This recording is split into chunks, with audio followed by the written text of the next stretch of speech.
Good morning, health students. I hope you're having a great day.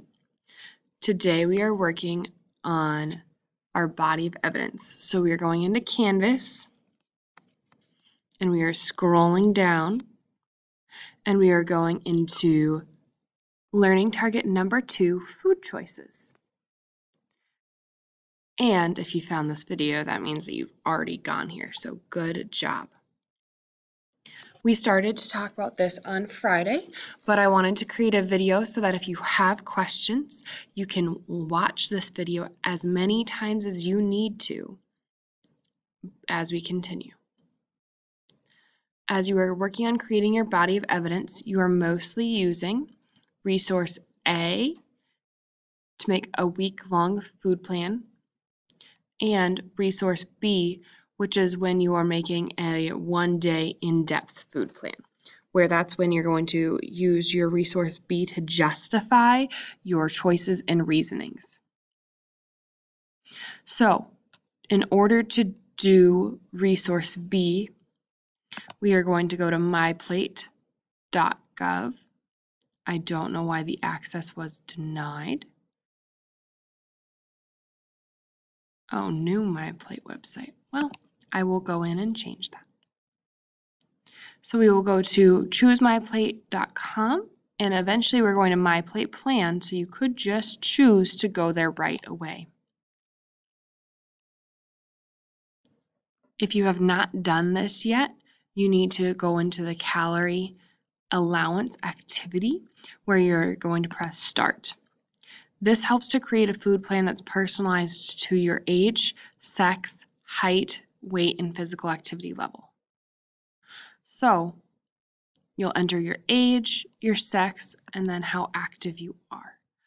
And you have to include how active you are because that will put you into the right calorie allowance level.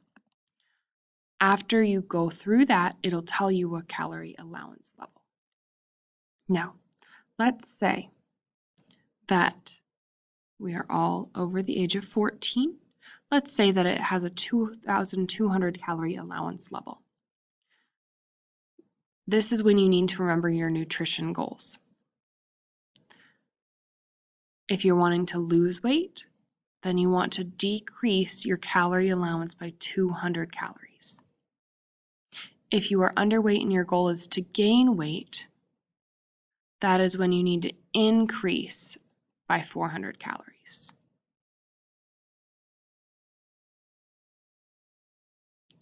So, for the sake of the activity that we are doing, I'm choosing the 200 or 2,000 calorie level.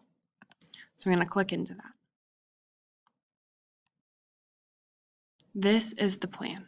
So your MyPlate plan is for 2,000 calorie. So this is the daily recommended amounts for each food group. Now is when it's important to know that you can click into each food group. So we can look at the fruits. Okay.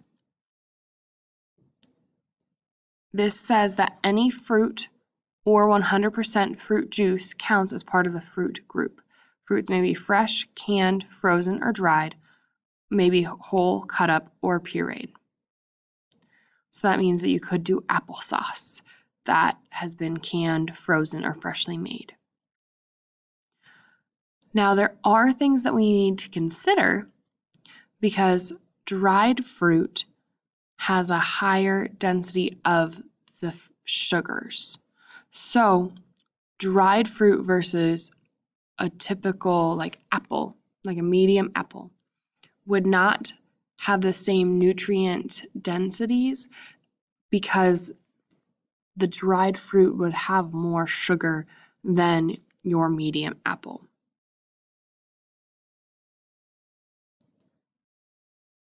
Now, when you are considering how to know how much fruit to eat, this is what we're looking at.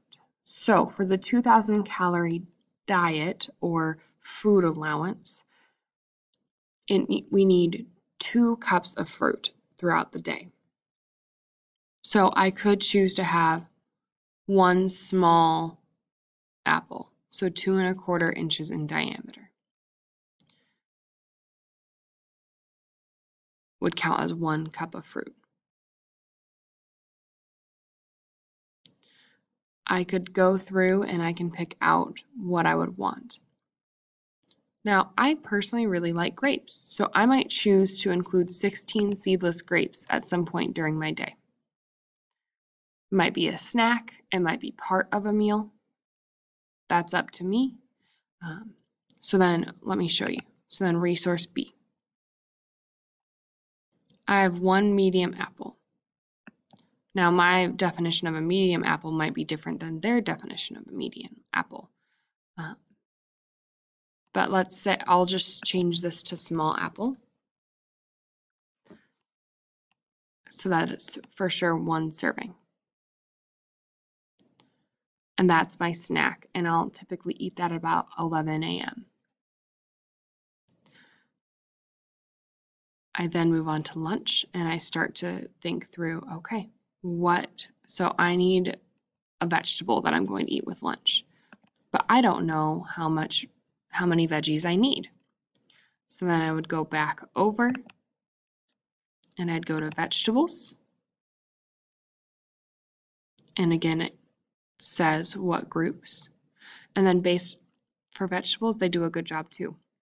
Based upon their nutrient contents, vegetables are organized into 5 subgroups: dark green vegetables, starchy vegetables, red and orange vegetables, beans and peas, and other veggies.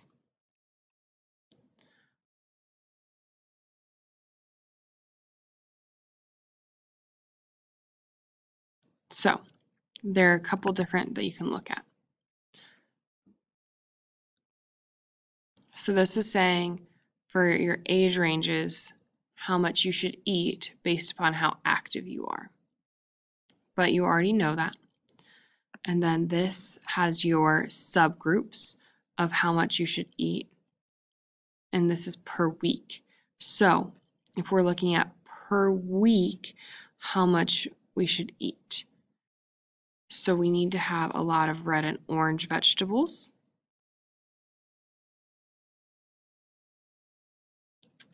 And then not as many beans and peas, a lot of starchy vegetables, but not that many dark green vegetables, and then other vegetables. So you could choose to pick whatever you want.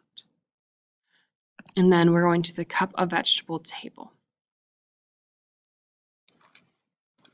So it already breaks it down into the subcategories. So as you're creating your week-long meal plan, which is, if we're going back to Canvas, your week-long meal plan is your resource A. To show your competency and to show that you understand, you need to use your allowance of your different types of vegetables within that. So that's when you're starting to think through, okay, I need to eat X amount of vegetables. So within my week, you can then, maybe what you decide to do is you say, okay, I'm a 16-year-old male and I need 3 cups of vegetables a day. Well, it's already broken down into how much you should eat per week in this column.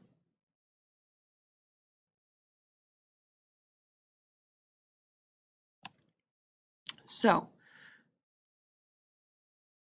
as then you are working on creating your week-long meal plan in resource A, you can say maybe what you plug in is under meal, like your Monday supper, you say 1 cup of dark green vegetables. And later you could go and fill in. So then you could go and you could say, what's a dark green vegetable? Oh, I like broccoli. Maybe I do steamed broccoli with a 1/3 cup of cheddar cheese on it. And then you get your vegetables and you get some dairy in. And that could be a good option.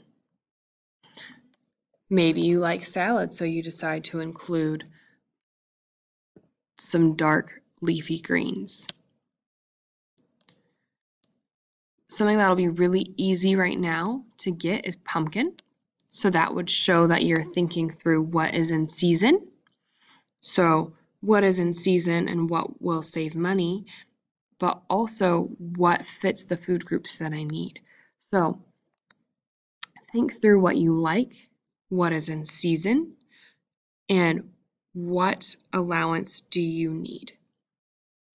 If you have more questions, I will be happy to answer them in class, but I hope that this video has been beneficial in order to help you create your resource B and your resource A, which is your week-long food plan. So your resource A is just like resource B, but not as in depth. So you're just filling out every day and showing the right amount of servings at the bottom. After you are completely done, you need to write a reflection and justification. So that's when you're going to go in and you're going to justify your food choices. So with my main meal for this food plan, if I'm making fried rice for dinner, I could just say rice, but that's not very specific. So that does not help me to know what type of rice you are thinking. So if you were to say brown rice, and then however much you are picking, that proves to me that you are thinking what has a higher nutrient density to make the food and the meal better for your body rather than white rice.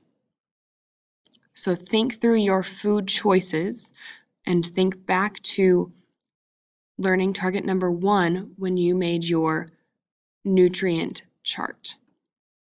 That nutrient chart will help you, and that is something that needs to be thought through with your food choices beyond just thinking through what my plate has.